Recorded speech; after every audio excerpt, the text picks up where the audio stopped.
How we doing, everybody? Archie here, and I actually had made this video already for Instagram, but I decided to try to go ahead and do it a little bit more completely a second time around. The video got cut short on Instagram, and I'm not sure exactly why, but whatever. I feel like I could do a better job, and I went ahead and threw together more complete representation of essentially everything, all the standalone pry bars that I've made. I'm going to be sipping on a little bit of Dandy Blend, which is an herbal dandelion mix. It's kind of like a decaf coffee substitute. But yeah, we'll just kind of get started with something I left out from that video. I don't know if I mentioned or not, but that video did get cut short, and so this will be a little bit more complete. This is, I believe this is essentially everything, all the standalone pry bars that I've made. You know, there's a couple, there's multiple variations of the Middleman, and so I just went ahead and grabbed one of the the thirsty ones. But I've literally made freaking 9 different Middleman pry bars. Obviously, there also is the fuck around, find out version of the side piece, but this essentially does represent, for the most part, everything that I've made. If you really kind of throw in all the iterations, variations, such as the plain Jane bar version of the Mr. NiceBar, all that kind of stuff, I can't fit them all on the screen, so it's, I don't even know what it is, 16 different pry bars. If you count all the variations of the Middleman, who knows, it's 25 maybe even or something. It's a lot. But one of the main things that I think, I guess I should just speak for myself. I personally see a folding knife as, when I personally first got into EDC, it literally was, I would just say a folding knife. There's been a couple of other things that have, come and gone over the years, but a folding knife to me is, the ideal, at least, heart and soul of EDC.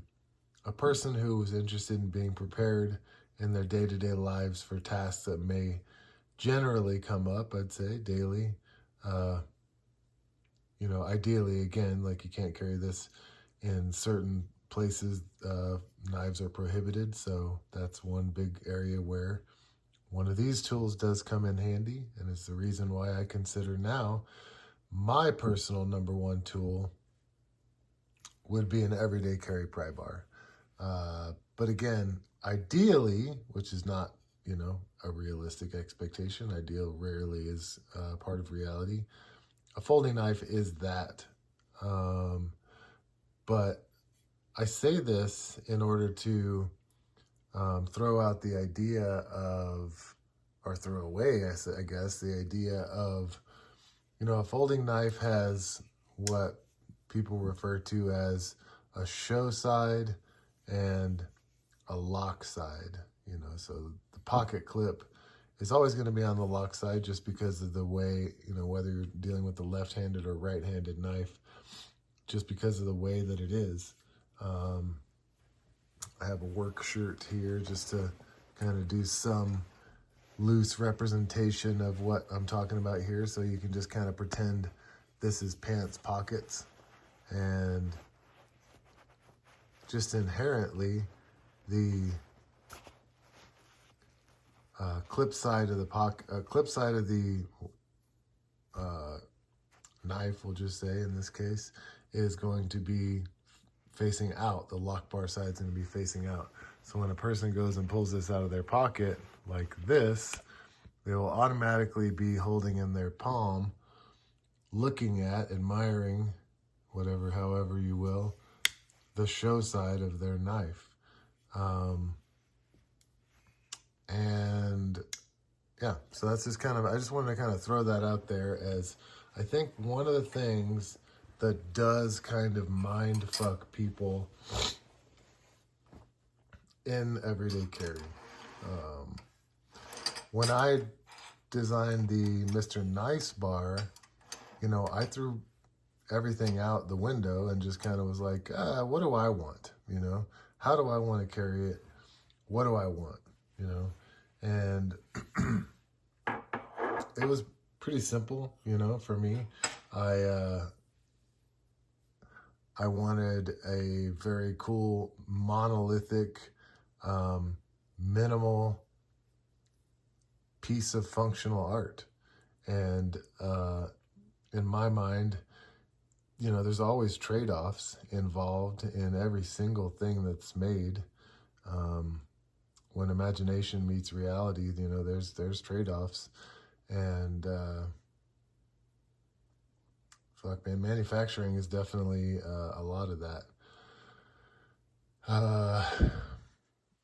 The main things, really one of the main things that I personally wanted, let's see if I have, oh, here we go, was when I pull this thing out of my pocket, right, like this, so, just kind of like if you imagine like I was showing you in the pocket of that shirt there, you pull this out of your pocket and it's in your hand in this orientation. Well, that's opposite of what you might consider the show side and whatever, the pocket clip side, lock side, whatever it is. So I really do think, I did personally, I mean, I don't know everything, I don't pay attention to everything, but I didn't see a lot of everyday carry pry bars with this kind of configuration. So flipping that upside down, you pull this out of your pocket, what I saw is most pry bar makers having the pocket clip on the hand side still, but the bevel on what you might consider the show side of a pocket knife. And I think that was just an aesthetic choice, because for me, you pull this out of your pocket and you're holding it like this, you want to go use the pry bar in this way. I think a lot of people, for whatever reason, maybe they're just like looking at that bevel, they have some idea that whether you're scraping, prying, cutting, whatever it is, that you would have the bevel up, but that's opposite of what you really want, because if you go doing something like this, you're doubling the obtuseness, that's a new word, baby, of your work, of the mechanical, function of this tool. Where if you flip it around this way, you now are cutting that way down, maybe not quite double, but yet double if you lay this down like that. And you can lay this down like that and still have room for your fingers underneath. So that was really important to me. Not to mention, I should also mention, these are not cheap tools that I make. And if a person wants to go scuffing and fucking up this tool, it's a lot easier to just buff it out here or sand this down. And you literally can take this and put it on a piece of sandpaper and just run it back and forth until, you remove marks. You might sharpen this, but then you can just knock the edge back if you want to. So just kind of some things with Mr. NiceBar. And then another thing is I wanted to have, like I said, this kind of monolithic side like this. So that was kind of really the only, for sure reason why I decided to put the pocket clip and the bottle opener / 1/4-inch wrench on the same side. And there wasn't too much. I mean, I guess that's a lot of thought, but there wasn't too much more than that. Take a sip of my bevy here. Side piece was next, and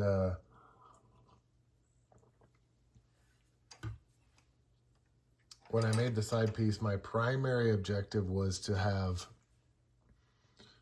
a pry bar that could go in the waistband very comfortably. So I wanted to move the pocket clip to the front of the piece, and I wanted the back to be wide and flat. And that was the majority of what I expected out of this piece when I began to design it. I went ahead and threw in just as many little details as possible.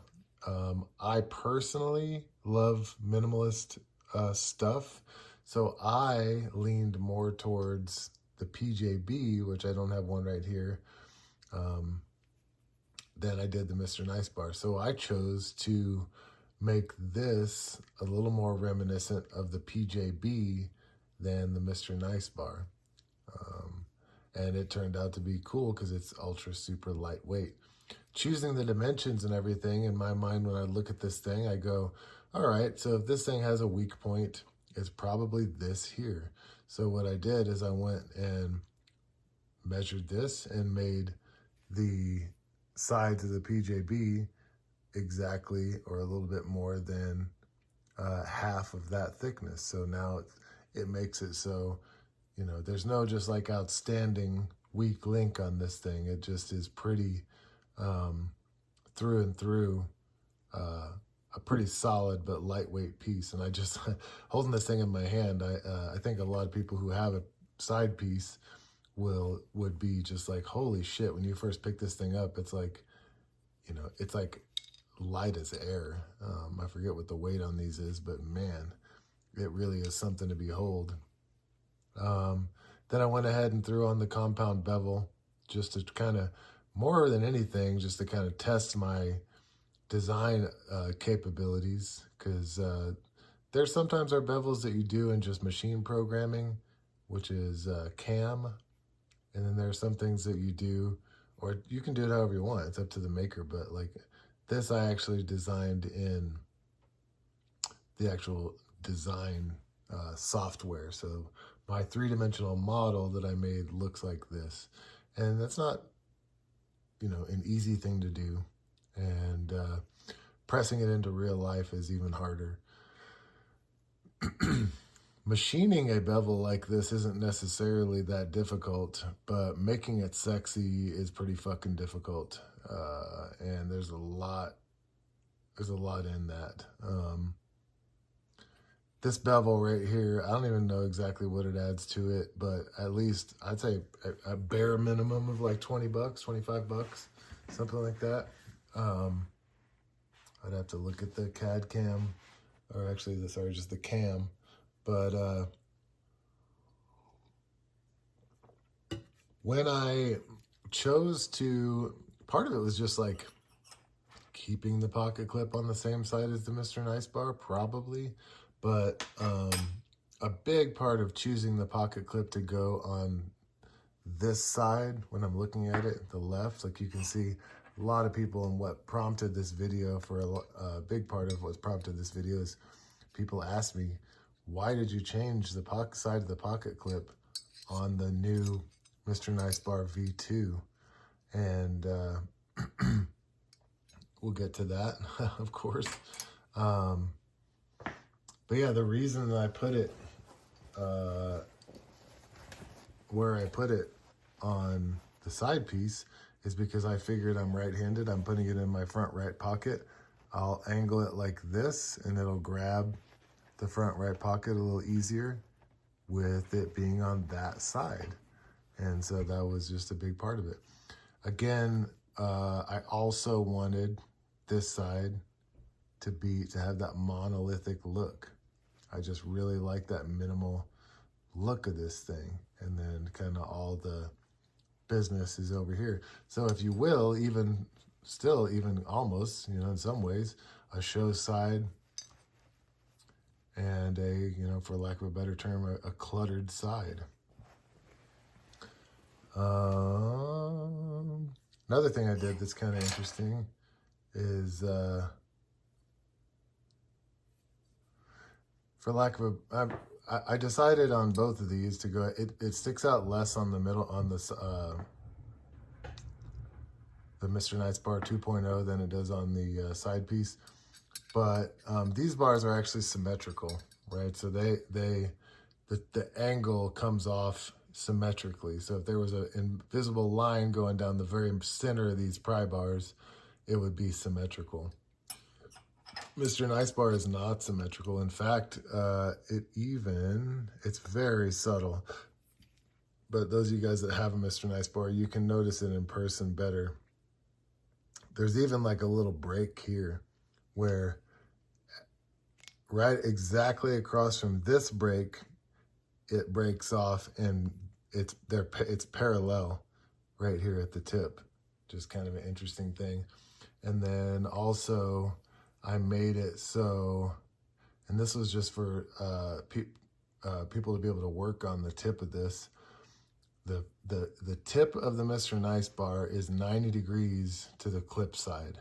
So you could take a straight edge, or sorry, a square, and put it on here and sharpen the tip up against like a belt sander, you know, like I have in the shop, and easily with no other guide or worrying about fucking it up, you can cleanly and like parallel or like parallel with these grind lines, knock back the edge if you wanted to clean up a damaged edge.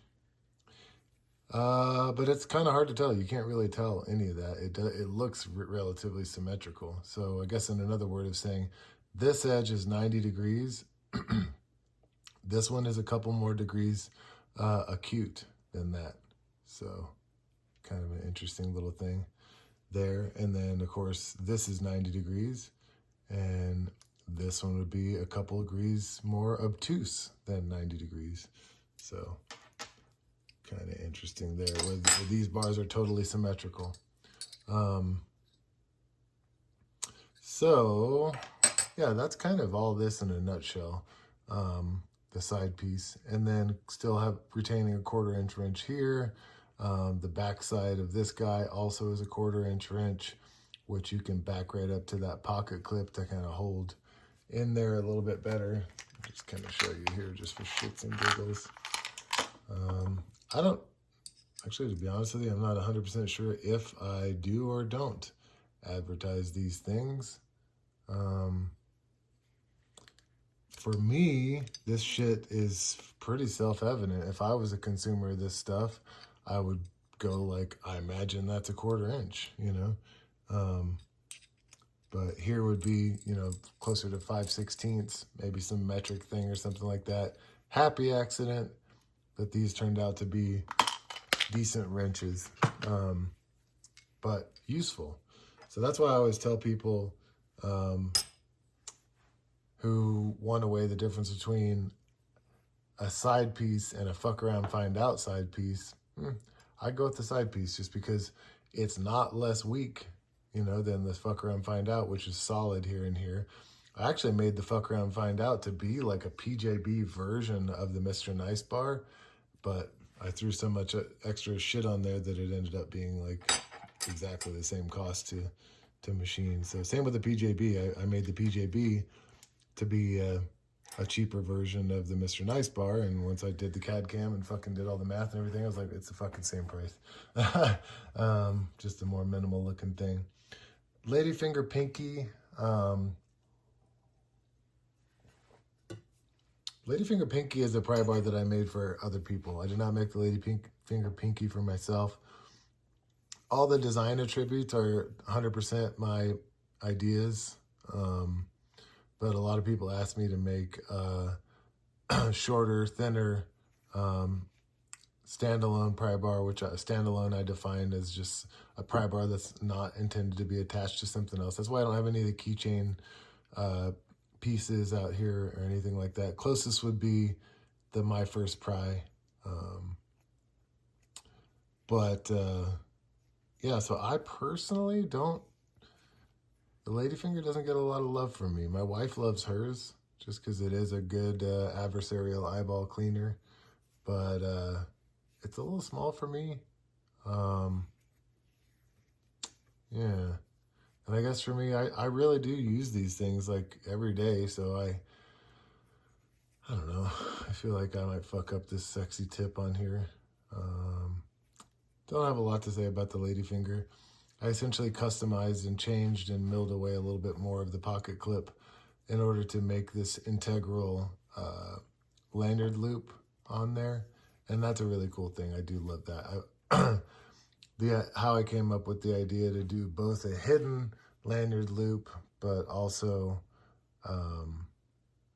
you could pop off the pocket clip without having to fuck up your cord. I think that turned out to be a really cool way of doing that. Ladyfinger Pinky is a Hall of Famer for Nice Guy Machine sales. There's definitely not a Prybar that I don't know that it's a you know, number one in sales 100%. I would say probably the Middleman maybe have taken that over. I made at least 1,000 Middlemen, maybe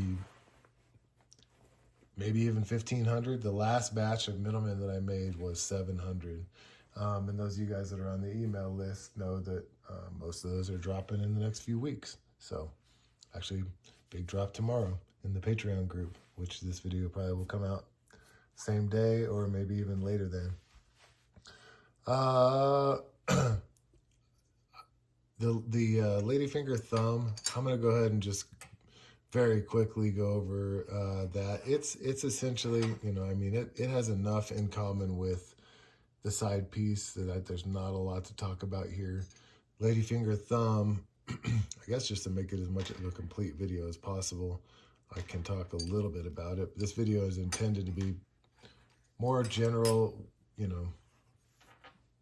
I guess mostly like pocket clip and lanyard hole placement is a big thing. They're inherent to each other though, like obviously for the most part, except for with the Ladyfinger Pinky, if I put the pocket clip on one side, I put the lanyard hole on the other. Middleman's quirky, but we'll talk about that in a second. The Ladyfinger Thumb, I guess I just wanted to say real quick, when I did the Ladyfinger Thumb, I wanted to do this cool conical grind.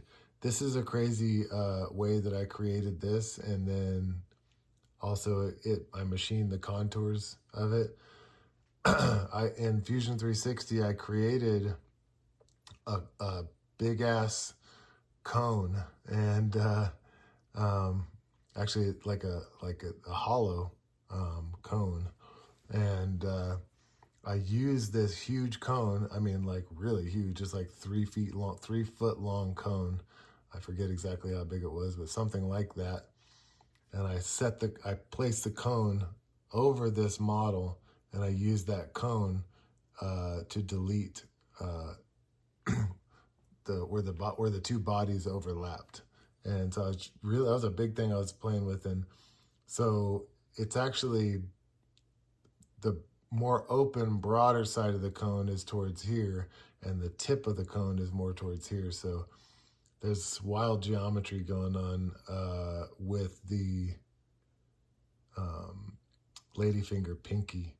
And it was interesting to make this tool path also to make that happen, because it's not the step overs, which is how much material is being taken away, and the height of the tool. God, it's hard to explain. It's all over the place to get it in here and get it all even looking and everything. It's not just like a 5 thou step over going right up this, and it's not just like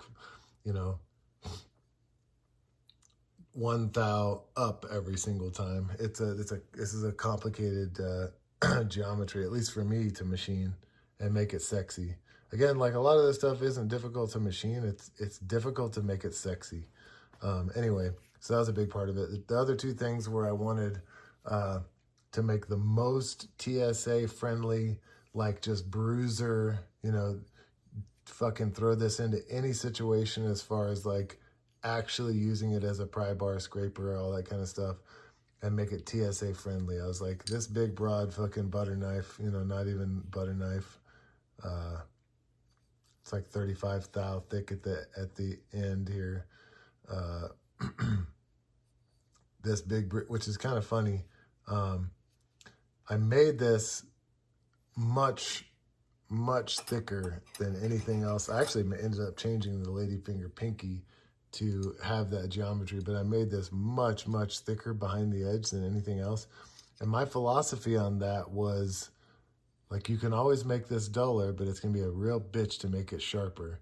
And so I kind of just stuck with that as my philosophy for why the tips of the pry bars up until the ladyfinger pinky were pretty thin. Once I made this, I was like, you know what? I really like the tip to be just more durable coming out of my shop. I didn't find that it left anything on the table as far as function goes, and it's a lot more durable, you know. So anyway, TSA friendly was a big reason for it, and then just to be able to, you know, I have a very small child, and so I was like, just to be able to hand this to her, hand something to my pry bar in my pocket, would be huge, and she would love it. I changed the, I think I didn't even say, the pocket clip lines up with the center. These are symmetrical. The pocket clip is in line with the center, you know, an imaginary center line of this pry bar. This guy went ahead and made in line with the side of it, which I think actually ends up kind of looking a little bit better. But Ladyfinger Thumb is the most expensive pry bar that I make because it's the most involved pry bar that I make, as far as like machining a shit ton of titanium out of this thing. Complicated manufacturing process of that big bevel. The dual pockets, front and back, and some other things. But yeah, that's it with the Ladyfinger Thumb. Did not mean for this video to be as long as it is already. It was 33 minutes in its original form, of which 13 was posted on Instagram, and I fucking thought that was too long. So we're in trouble here. The Middleman, I changed up the bottle opener quite a bit on the Middleman, just because these bottle openers work and they're great. They're fine for what they are. But I was like, I want to make a really great bottle opener. I did find out that it's difficult. You'll find that a really great bottle opener that's just like only a fucking bottle opener, you can't really make it, all things considered, function as a great 1/4-inch wrench. So I monkeyed with this design on this bottle opener for a stupid amount of prototypes. But this is a great bottle opener, and it retains the function as a 1/4-inch wrench too. So anything that I make out of the Nice Guy Machine Shop does have a functioning 1/4-inch wrench on it. And yeah, just to have something in a pinch. The primary reason the main thing that I was going for on the Middleman was I wanted to do a different version of the hidden lanyard. So I did the hidden lanyard over here. I wanted to do a different version of the hidden lanyard. So I came up with this design and the cantilevered pocket clip over here. I really, really love how this whole thing came together. I think it's a pretty unique design. I kind of went with as deep carry as possible with the design, and that is it becomes allowed with just the geometry that I did here, with the kind of flow through area, as opposed to, we can just go ahead and start comparing stuff to Mr. NiceBar V2, as opposed to the more monolithic look of this pry bar. And who fucking knows? I don't know. This might be measurably more rigid as well. I don't think you're going to get a lot of leverage on either one of these things, enough to test it out. But So yeah, able to do some fun stuff with this thing. Now, just because of the geometry that I chose to make these two angles symmetrical from like a center line. This is the exact same angle as this is. And then I made those two. These are symmetrical off of, if there was a center line here, they're the same. Just because I chose that as like initial sketch concept, the interface of the pocket clip, just that's where it went. It went on the opposite side of the pry bars that I had made previously. That's just where it landed. So I was like, ah, fuck it, you know. We'll see how that works. Turns out that I really like this location of the lanyard hole to be on this side of the pry bar, which again has changed from all the previous iterations of pry bars that I had made up to this point. And they all had their shit exactly where they were placed just because of, like I described. But let's go back to the shirt pocket here just for grins.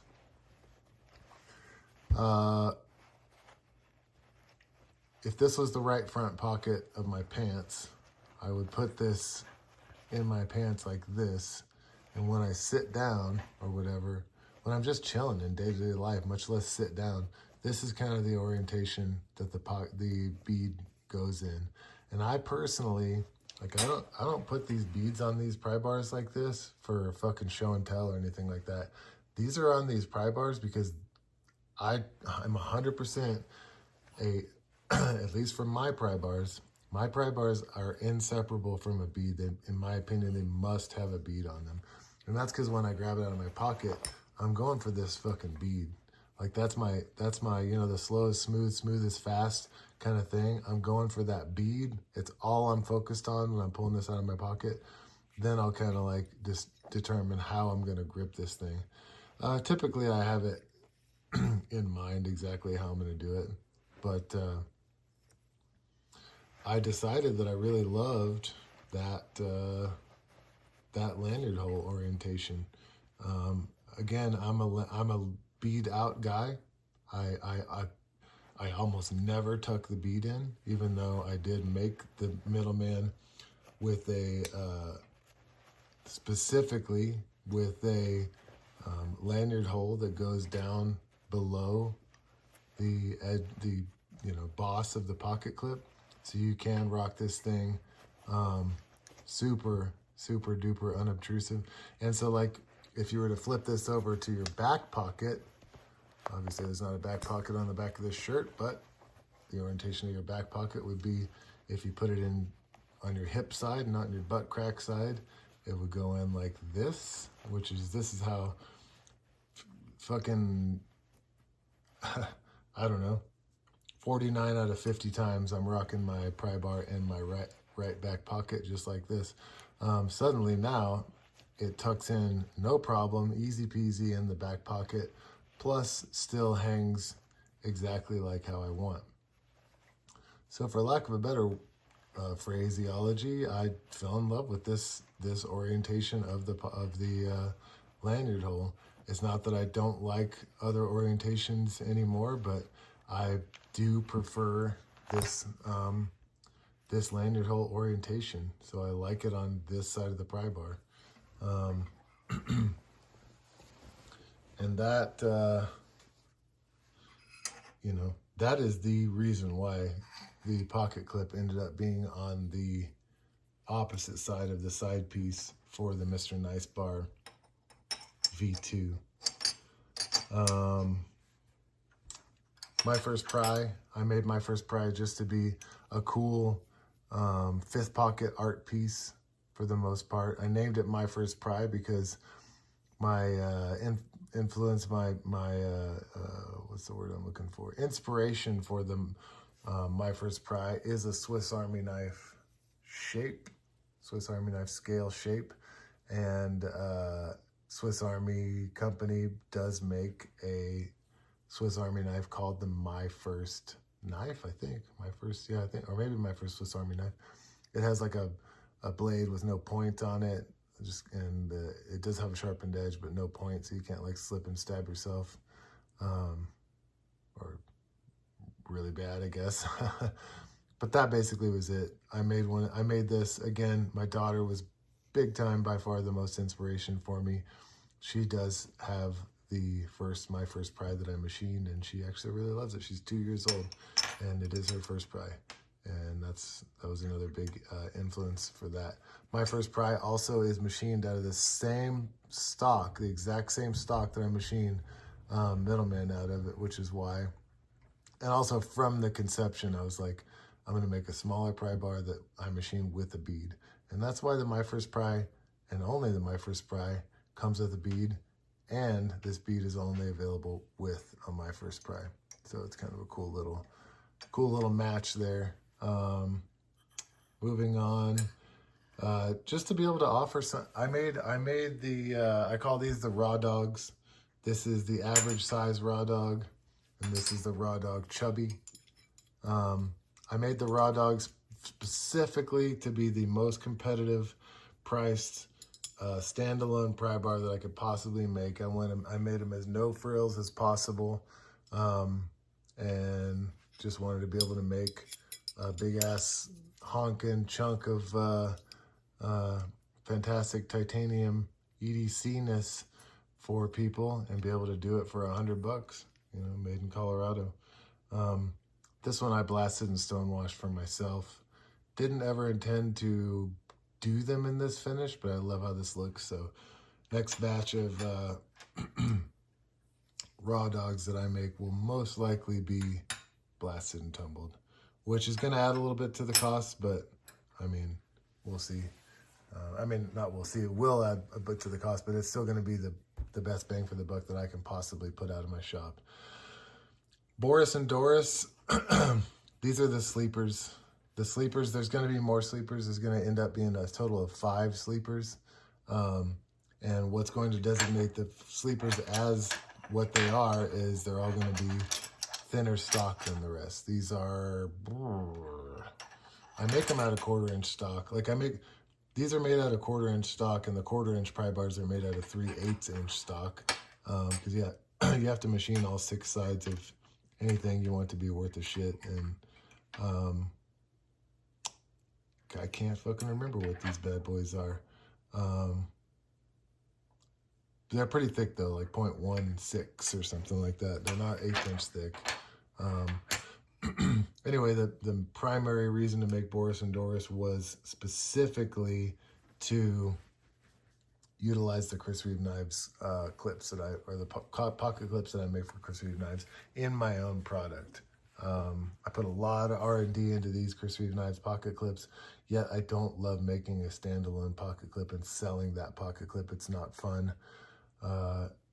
So in order to be able to do that and have fun in my shop, I decided to design pry bars around those pocket clips. Being in love with the position of the lanyard hole on the Middleman, I went ahead and threw that on the side that I did. But one of the things that really sealed the deal for that location for me was Doris, the small sleeper. You can see I wouldn't have been able to do the cool finger choil that I took from the ladyfinger and keep the pocket clip on that side. So turned out great. Boris and Doris are fucking awesome. I love them. And I think everybody who has one loves them too. Now let's talk about bringing it all back to where it started. Mr. NiceBar V2. Boy, I'm so happy to have the Mr. NiceBar V2. I kind of took aspects from everything that I learned in making pry bars with the Mr. NiceBar V2. I knew that when I revisited the Mr. NiceBar into a version 2, I should start with saying, yes, I will still occasionally make V1 Mr. NiceBars. They're going to be limited editions though, and I'll just leave it at that. But when I always knew, like, hey, when I make a V2 Mr. NiceBar, I really need to throw some more at it. And I'm thrilled with all the things that I added to it. A lot of people have asked about this lanyard hole, this craziness going on here. And that really was just to be able to make it, to have as little in the way as possible to throw the lanyard over the other side if somebody wanted to rock it old school. I make my loops really short, as short as possible. So obviously that would work better if your loop was less or long than mine, or longer than mine, sorry. And then I also just thought it looked cool. That's actually a bitch to make right there. To blend in, because I have to blend in this pocket with this pocket, and because I can make it seamless, make that blending seamless, I strive to. And so that is a cool fucking detail if you know anything about machining. Totally unnecessary and will be overlooked by everybody. In fact, a lot of people will probably complain about it in some facet. I did not want to make a 42-minute long video, so please hop over on Instagram at NiceGuyMachine. I'm sure the 5 people who are going to watch this video are already on Instagram. Join the Facebook group, Nice Guy Machine Company. Make sure and answer all the questions, fill out the form. Nobody gets in who doesn't fill out the questions. That group is very cool, very private. Yeah, not much else to say here except for palabra a tu madre. Thanks, everyone. Questions, comments, concerns, smart remarks, please leave those below. And have a good night.